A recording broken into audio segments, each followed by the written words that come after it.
त्यांच्यातले दुष्ट आत्मे काढत आहेत.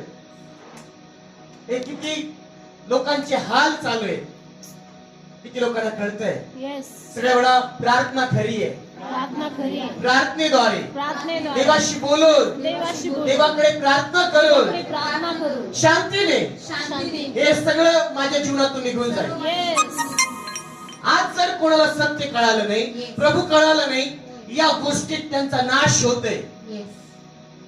आणि लोकांना वाटतं ही मला आशा आहे, हे लिंबू नारळ मला वाचवल, या गोष्टी अंगारा धुपारा मला वाचवल.